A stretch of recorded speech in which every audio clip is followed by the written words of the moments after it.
E nos próximos capítulos da novela, veja tudo o que vai acontecer. Eliana, com o coração acelerado e os pensamentos confusos, sabia que precisava compartilhar sua notícia com Kika. O peso daquela revelação, o medo do futuro e a incerteza sobre como seria recebida fizeram com que cada passo até o escritório da advogada parecesse uma eternidade. Quando finalmente entrou na sala, seus olhos mostravam uma mistura de apreensão e esperança, buscando na amiga um suporte que ela sabia que precisaria mais do que nunca. Kika, eu estou grávida, disse Eliana, com a voz tremendo, enquanto suas mãos nervosas entrelaçavam-se em seu colo.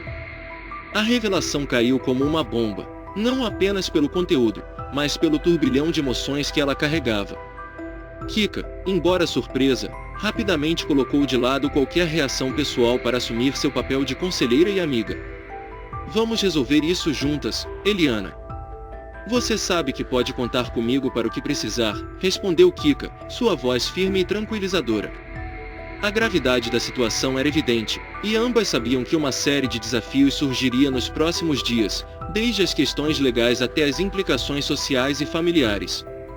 No entanto, naquele momento, a conexão entre elas, baseada em confiança e solidariedade, parecia ser a força que Eliana precisava para enfrentar o que estava por vir.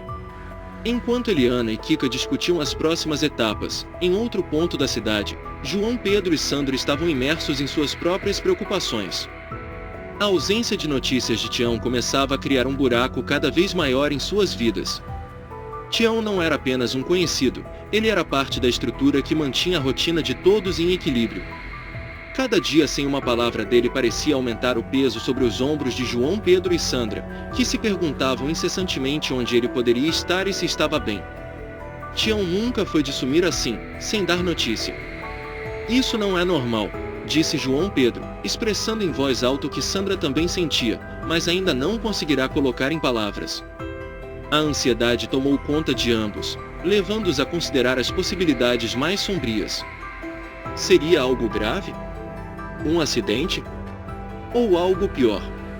A incerteza era insuportável, e enquanto eles tentavam continuar com suas vidas, a ausência de Tião parecia lançar uma sombra sobre todos os momentos de alegria ou tranquilidade que pudessem surgir. Longe dali, José Inocêncio chegava à fazenda de Aurora. A chegada de José era um evento significativo, não apenas por sua figura imponente e respeitada, mas porque ele sempre trazia consigo um ar de mudança. Sua presença, como sempre, mexia com as pessoas ao redor, despertando reações diversas. Aurora, que mantinha a fazenda funcionando com mãos firmes e determinação, sentiu uma mistura de alívio e apreensão ao vê-lo. José Inocêncio era uma força da natureza, alguém que trazia consigo a promessa de renovação, mas também o risco de tempestades. Enquanto isso, na pequena casa de Joanas, Inha estava ao lado da amiga, oferecendo-lhe apoio em um dos momentos mais difíceis de sua vida. O desaparecimento de Tião estava despedaçando Joana, que, a cada dia, parecia murchar um pouco mais sob o peso da incerteza e do medo. Zinha, sempre uma figura de otimismo e energia, sentiu a dor da amiga como se fosse sua. Ela sabia que as palavras não poderiam preencher o vazio deixado por Tião, mas sua presença constante e seu apoio inabalável eram a única coisa que ela podia oferecer naquele momento sombrio. Tião sempre foi um bom rapaz. Ele vai voltar, Joana, eu tenho certeza, disse Zinha, tentando injetar um pouco de esperança no coração da amiga. Mas mesmo enquanto dizia isso, ela não podia evitar o medo que crescia em seu próprio coração. O que poderia ter acontecido com Tião? E como Joana sobreviveria se ele não voltasse? Enquanto Joana e Zinha lidavam com sua dor, Kika enfrentava outro desafio: convencer Yolanda a ir com ela ao cartório para dar entrada no divórcio. Yolanda, no entanto, não estava disposta a ceder.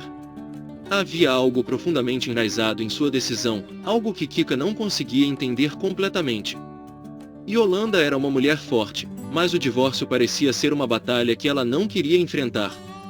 A recusa de Yolanda não era apenas uma resistência ao fim do casamento, mas uma expressão de sua luta interna, uma tentativa de manter intacto algo que já estava quebrado há muito tempo.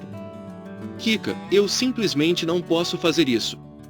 Não agora, disse Yolanda, sua voz tingida de uma tristeza que Kika não ousou desafiar.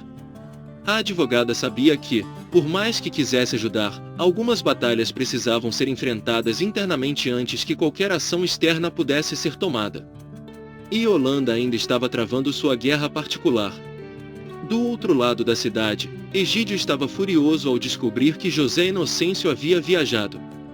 Para Egídio, o controle era tudo, e a ausência de José significava que ele não podia supervisionar as ações do homem que, de certa forma, representava uma ameaça ao seu domínio. José Inocêncio sempre foi um enigma para Egídio, alguém que ele não podia controlar ou prever, e essa viagem inesperada apenas aumentava a sensação de impotência e irritação em Egídio. Na casa de Zinha, outra trama começava a se desenrolar. Lilith, uma jovem cheia de energia e sonhos, propôs a Zinha algo completamente inesperado: formar uma banda.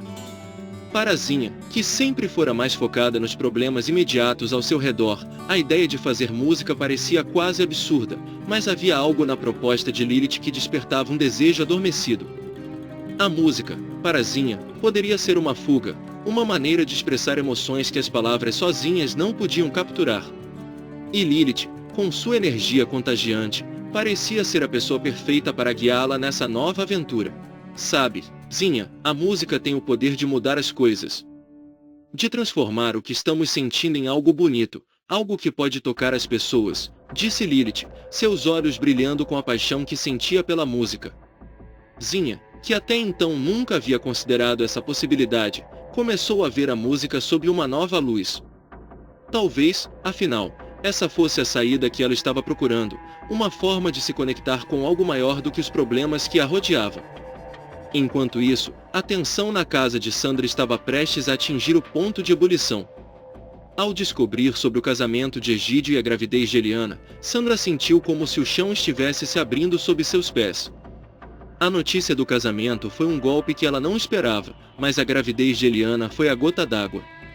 Para Sandra, isso significava o fim de uma era, o rompimento final com uma parte de sua vida que, apesar de todas as dificuldades, ainda carregava algum sentido. Eu não posso ficar aqui, João Pedro.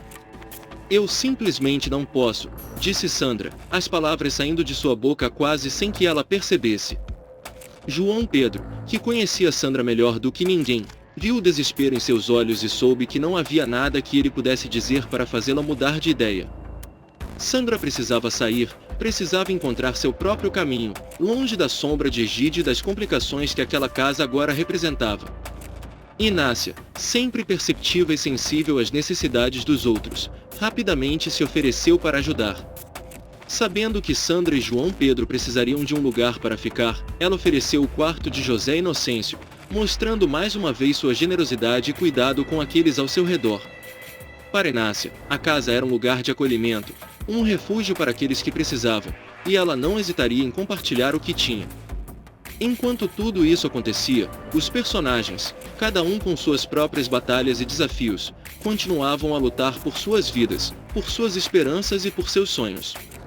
Eliana, tentando encontrar uma maneira de seguir em frente com a gravidez, Kika, equilibrando seu papel de amiga e advogada, João Pedro e Sandra, tentando encontrar um caminho em meio à confusão e à dor, Zinha, descobrindo novas possibilidades através da música, e Yolanda, travando uma batalha interna que ninguém podia ver. Cada um deles, à sua maneira, estava buscando algo mais, algo que os fizesse sentir que suas vidas tinham sentido e propósito. E no final, não importa quantos obstáculos eles enfrentassem, ou quantas vezes caíssem, todos estavam unidos por um fio invisível de esperança e determinação. Mesmo nas situações mais difíceis, havia sempre um vislumbre de luz, uma chance de recomeçar, de encontrar a felicidade em meio ao caos. Essa era a força que os mantinha em pé, que os fazia seguir em frente, mesmo quando o caminho à frente parecia sombrio e incerto.